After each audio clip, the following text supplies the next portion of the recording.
Alors quelque chose me dit que vous avez l'envie ou simplement la curiosité bien de laisser un peu plus de place à vos ressentis et de vous ouvrir à l'énergie qui vous entoure. Et pour ça, eh bien peut-être que vous êtes dit que ça pouvait être une bonne chose de vous fabriquer une paire de baguettes coudées qui tiennent un peu la route pour soutenir votre démarche et mener à bien votre exploration dans le monde invisible.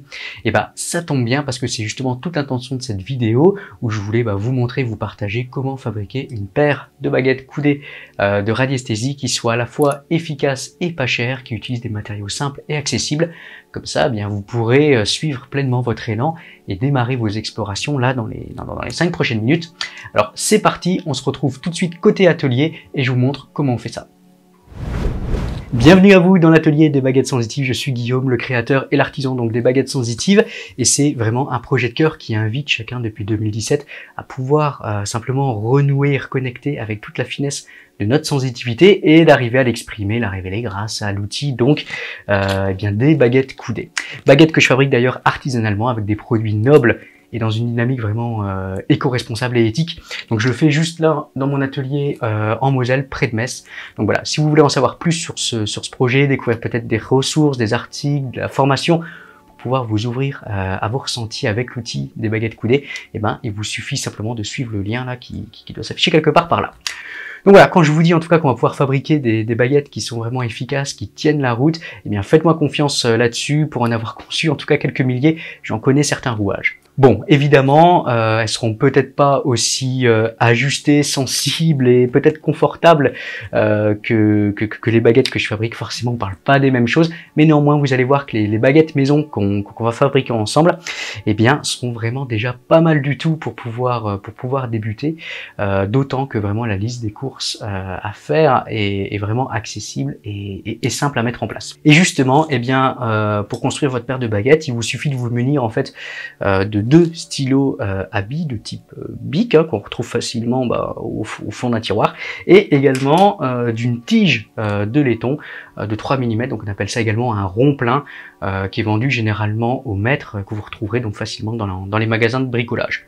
Et si on ne sait jamais, vous avez vraiment pas le temps ni l'argent pour pouvoir prendre du laiton, et ben dans ce cas, prenez un cintre, essayez simplement qu'il soit un peu épais, vous voyez, histoire que quand après on va faire les paires de baguettes, ce soit pas trop flottant.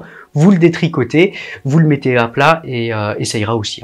Bon, ça ira moins bien, mais ça ira aussi. Voilà, et le reste du programme en fait est hyper simple. Vous prenez vos stylos, dont vous allez retirer les capuchons et la petite mine qui est à l'intérieur pour garder en fait que le tube en plastique qui vous servira donc de manche pour vos baguettes. Tant que vous y êtes, vous en profitez pour mesurer la longueur donc du manche. Moi dans mon cas ça fait un peu plus que 13 cm. On va enlever une petite marge pour ne garder donc que seulement 10 cm. Et je vais prendre donc ma tige de laiton et je vais donc reporter cette mesure donc de 10 cm sur ma tige auquel je vais faire une petite marque et je vais ajouter 27 cm au bout donc de ces 10 cm pour avoir une longueur donc totale de 37 cm. Voilà, et vous allez couper donc à cet endroit, au 37 cm, et vous allez le faire 2 fois pour avoir donc 2 tiges d'une longueur de 37 cm avec une petite marque donc au 10 cm. Voilà, donc moi dans mon exemple, j'aurai donc 10 cm dans mon manche avec une longueur de tige donc de 27 cm. Alors vous pourriez vous demander mais pourquoi est-ce que j'utilise une longueur donc de 27 cm comme longueur de tige? Est-ce que ça correspond à une proportion divine ou quelque chose comme ça? Alors c'est vrai que dans la pratique ça claque souvent, vous voyez, quand on dit qu'on fait une paire de baguettes qui respecte le nombre d'or ou suivant la courbe de Fibonacci, ça leur confère, vous voyez, tout de suite un côté un peu mystique et du coup bien plus supérieur. En fait la réalité, vous voyez, de cette longueur donc de 27 cm, elle est complètement personnelle et intuitive, il n'y a pas de formule magique là-dedans, hormis simplement ma réflexion et le fait de pouvoir les utiliser quotidiennement et d'avoir un outil qui me ressemble vraiment. En fait, je voulais essentiellement trouver le juste équilibre entre stabilité et sensitivité sans devoir sacrifier ni l'un ni l'autre.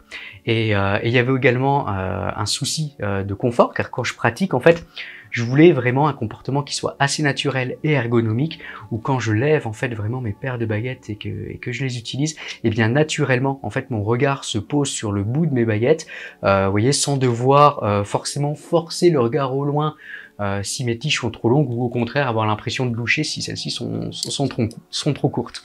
Donc voilà, en tout cas dans toutes les contraintes et les essais que j'ai pu faire, c'est vraiment la longueur donc de 27 cm qui était en tout cas pour moi la plus concluante. Bon, maintenant si vous voulez tester et avoir une longueur donc de 15, 20, 30 ou 50 cm, en fait libre à vous, il n'y a aucune contre-indication. Au contraire, même l'essentiel c'est vraiment que vous fabriquiez un outil qui vous ressemble à vous. D'ailleurs, vous pouvez très bien commencer avec une longueur de tige à 35 cm, vous voyez, et raccourcir jusqu'à trouver vraiment l'équilibre qui vous convient à vous.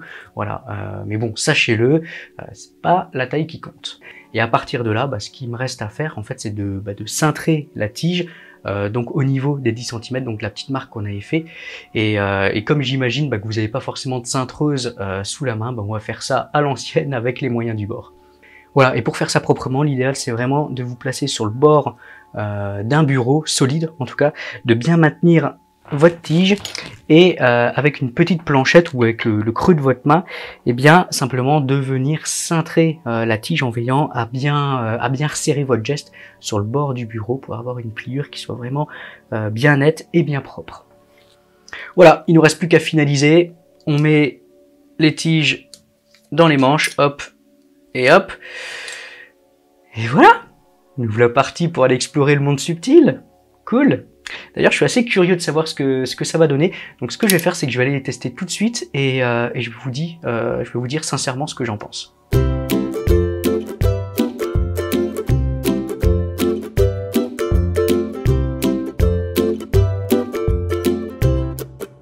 Bon voilà, je viens tout juste de tester les baguettes qu'on vient de fabriquer ensemble. Bon, alors c'est sûr, il y a plus glamour et naturel comme endroit pour faire des tests. Mais bon, je fais partie d'une pépinière d'entreprise, donc bon, il y a surtout des canalisations à trouver. Mais bon, en même temps, rechercher des canalisations, c'est un bon exercice car ça nécessite d'avoir des signaux qui sont bien précis et bien ajustés également. Et ce que je peux dire, c'est que le résultat au fond est plutôt pas mal, c'est même mieux que ce que je pensais, je vous l'avoue. Bon, c'est sûr, le mouvement est pas complètement fluide, je veux dire, il y a un peu d'accroche. Bon, au final, la sensitivité est quand même présente et j'arrive à des résultats qui sont plutôt concluants. Après, c'est sûr, pour ma part, j'aime pas forcément la sensation du plastique. La tenue et le confort d'utilisation est pas exceptionnel. Vous voyez, j'ai un peu l'impression de tenir une paille, mais bon. Encore une fois, je chipote parce que je connais derrière toute l'élégance et la finesse des baguettes sensitives et forcément mon référentiel à moi c'est celui-ci. Quand on teste ça, forcément ça n'a rien à voir. Ceci dit, je pense vraiment que de pouvoir démarrer avec ça, ça fait vraiment le job et que ça permet déjà d'avoir des résultats qui sont concluants.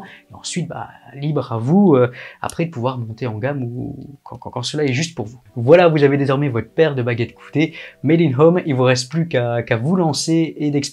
Et pour démarrer du bon pied, je peux que vous recommander de télécharger le guide des baguettes sensitives.